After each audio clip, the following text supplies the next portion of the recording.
It's ruining your design, ruining your creativity and authenticity. Instead of bringing you more inspiration, it makes your work look like everyone else's work. And you're not even proud of it because you go on Instagram and you see thousands, millions, very similar designs. Yes, Pinterest might be the reason. Have you ever noticed that other designers have the same references as you might have? Well, how can you notice it? Because everyone's process is private and they wouldn't share it with you or with anybody else. It's easier to just ignore it and forget what other people do. Hi, my name is Maria Toka. I'm a freelance graphic designer and I'd like to talk to you about Pinterest and its dark side for us graphic designers. Obviously, this is the place for all of us to go and find design inspiration, like #1 place. Literally everyone goes there. But this is the problem. I know it's crossed my mind before, but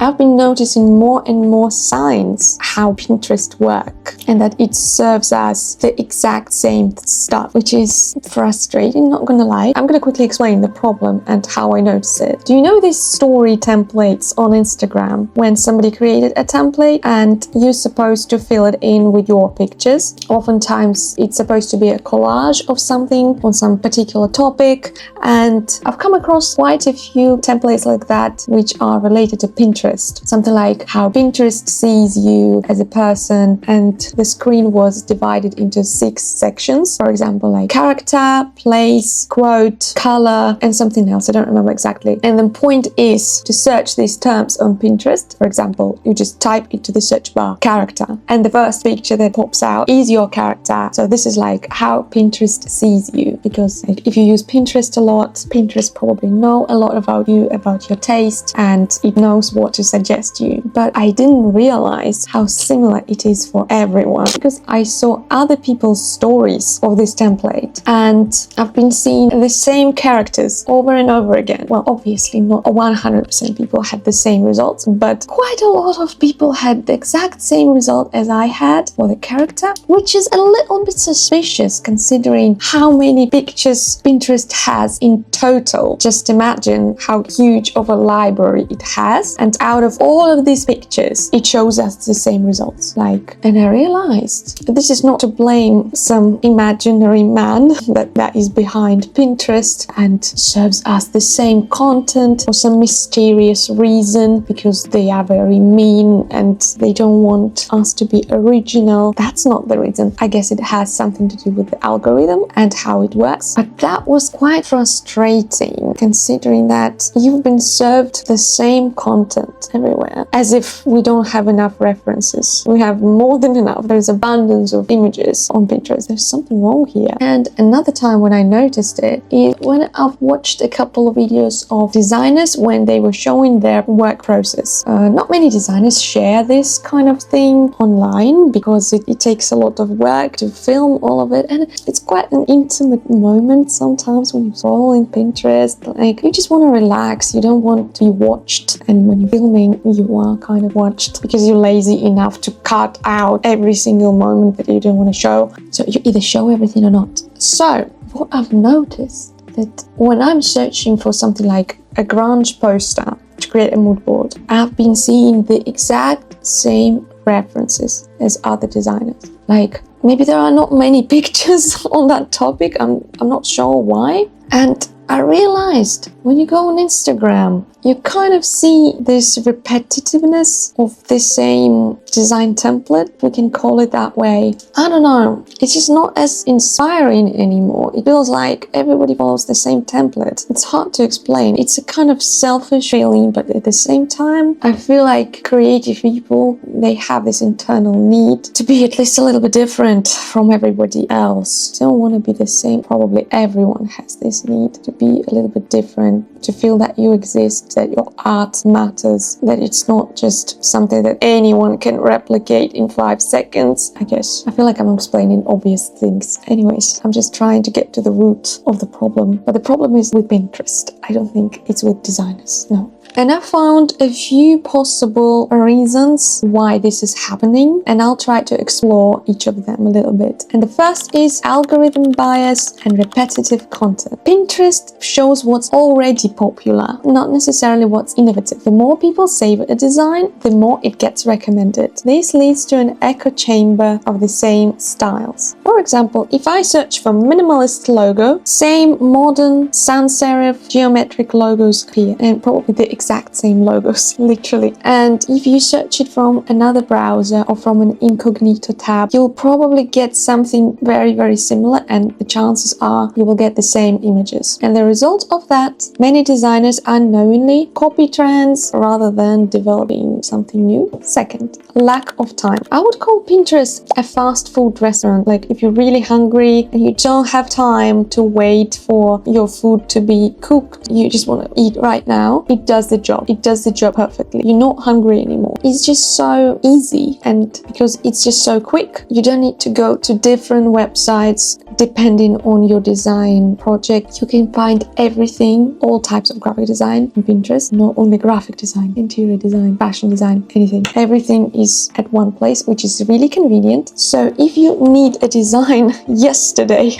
like many clients do, obviously you don't have time for research. Let's say you need to design an invitation card for an event. You may not have time to explore what kind of event that is, what sort of vibe they're going after, like what is the history of the brand that is hosting this event, all of that. You don't have this. You have 15 or 20 minutes for inspiration to create a quick mood board and start designing straight away. So instead, you just go on Pinterest and you search for this kind of event, invitation design. You will get almost ready to use answer what exactly it should look like, you know? So it's very time efficient, and sometimes it just makes us a bit lazy. Even if we have enough time to do research, we just can't be bothered. Maybe we're not excited enough about this project and we just do something like really quickly. So this time efficiency has spoiled us a little bit, and more often than not we realize that we don't need to dive deep into each project, which is kind of sad. It's understandable, but at the same time this is clearly the reason why the same designs are getting repeated over and over again, because we don't have time. And the third reason that I found, there are probably more than three, is accessibility and this illusion of public domain. I'll explain what I mean. Accessibility is very much related to time efficiency, like it's just so easy to search for it, and Pinterest has quite a big variety of images of all sorts of different styles and time periods, just the types of graphic design, that we kind of feel like we have everything in one place and we can borrow everything really easily. There are still people who think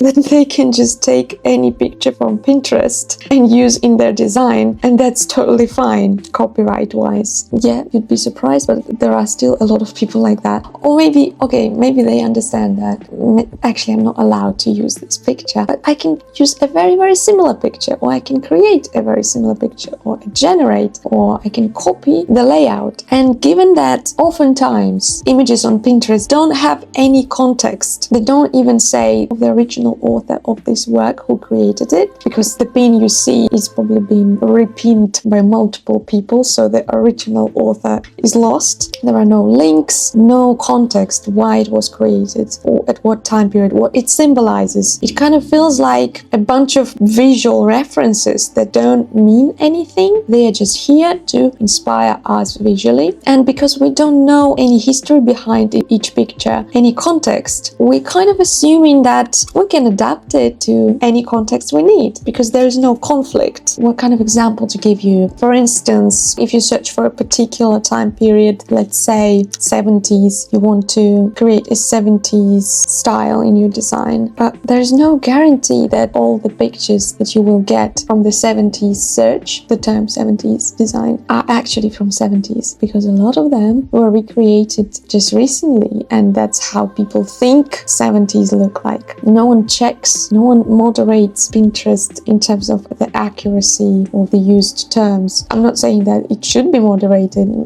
I'm against that, but it's just a really bad way to search for the proper references if you need something specific, because it may not be accurate. And what it leads to, we don't really distinguish different styles. We call everything vintage, and we don't care what kind of vintage it is. We don't even take into account that even the 50s time period were very different in terms of their design movement. Like, for example, Swiss design is completely different from mid-century modern, very playful design, and they are both from the 50s. And for most people, it doesn't matter. It's just they're all vintage, just vintage or retro, you know. And have you ever noticed that new brands all kind of look the same? People are just searching what's trending, and they don't dive deep into the purpose of each individual project. It's just a surface level inspiration. For example, if we take branding for a coffee shop, instead of exploring the brand's story, market positioning, target audience, and how this is different, what's unique about it,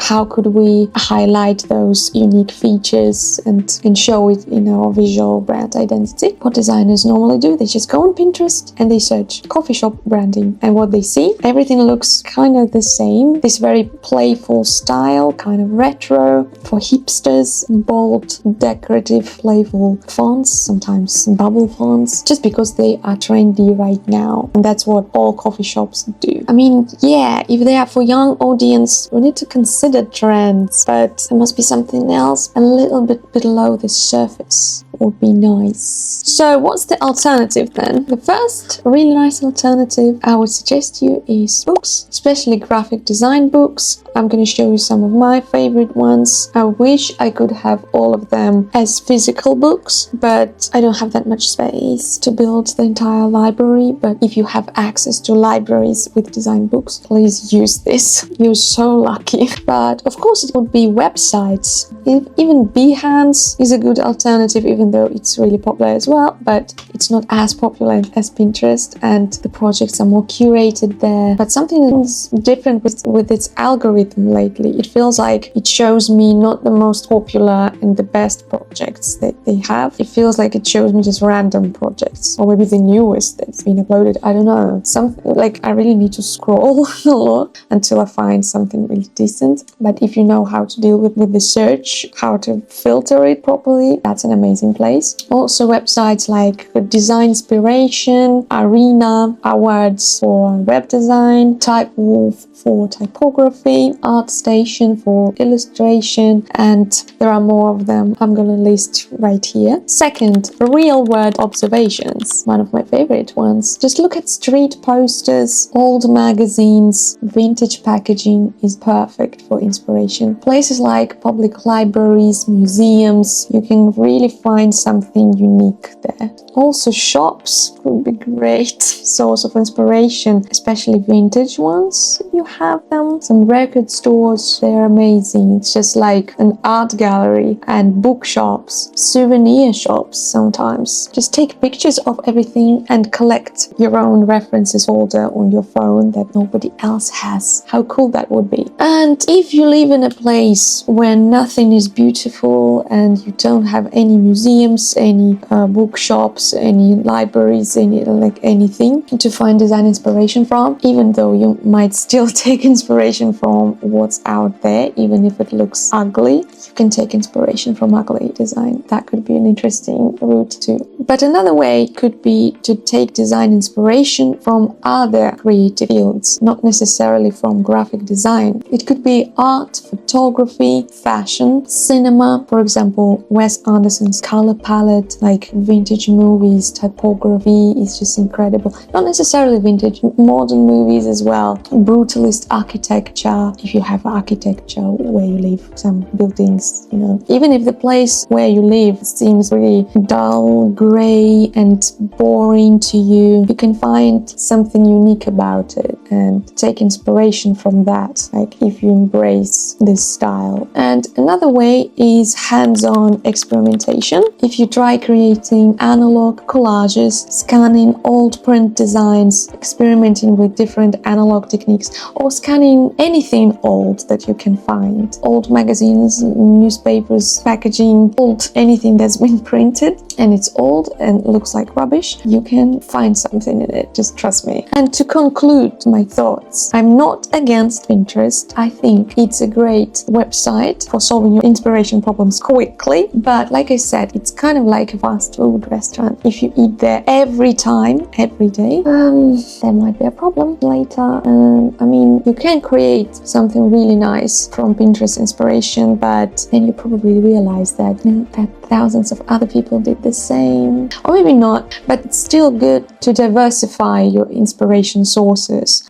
even just for yourself, for staying more inspired, because it's boring just to go to the exact same website every day. And sometimes you want to put a little bit more effort. It can be fun, why not? And what do you guys think? Do you like Pinterest? I like Pinterest, and I'm not saying I'm against it. Do you agree with my point or disagree? Where do you usually find your inspiration? Let me know down in the comments. And thank you so much for watching. Don't forget to like this video if you enjoyed it, and don't forget to subscribe to this channel, and see you guys next time. Bye.